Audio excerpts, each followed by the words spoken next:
Now let's cover shock emergencies. In this scenario, we had an individual who was bleeding from an arterial wound and lost quite a bit of blood. Now, they didn't pass out, but they were starting to feel dizzy and lightheaded.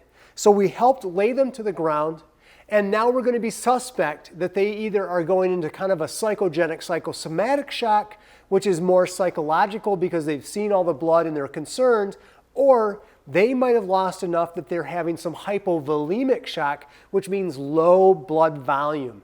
Either way, the symptoms are the same, and we're not going to take a chance. We're going to treat them. Gloves are on, our shield is available with a one-way valve, and we've checked for scene safety. The scene is safe. They are responding to me, they are breathing normally, and they do have a pulse. So it's still something where we're trying to decide, do we call 911 or not? But as soon as I see that they're pale, that they're starting to lose a level of consciousness or going to pass out, in my opinion, that's time to call 911. You in the plaid shirt, go call 911 and come back. Bring an AED with you if you can find one. And so now we're ready to begin treatment. I want to reassess like I just did for normal breathing and for a pulse, but now I see that they're a little pale.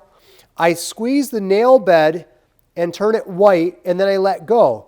It takes longer than it takes me to say capillary refill for it to refill. This is an early sign of potential shock.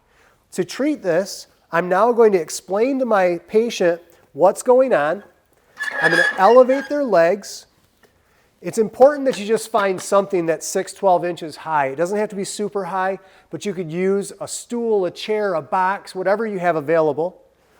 Now, I have a blanket here, but you wouldn't have to necessarily use a blanket. You could use coats, you could use newspaper, anything that helps maintain the body temperature of the person that is going into shock, because this is going to help maintain their core body temperature.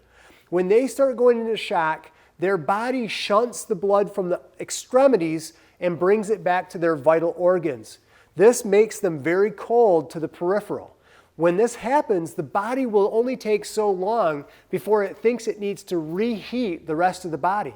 When it does that, it will vasodilate, and the blood pressure that they do have could drop again. So we want to help combat that by keeping them warm, comforting them, and watching for regular breathing, making sure they're awake, and if they ever change, lose their breathing, lose their pulse, we're going to respond with CPR and wait for EMS to arrive.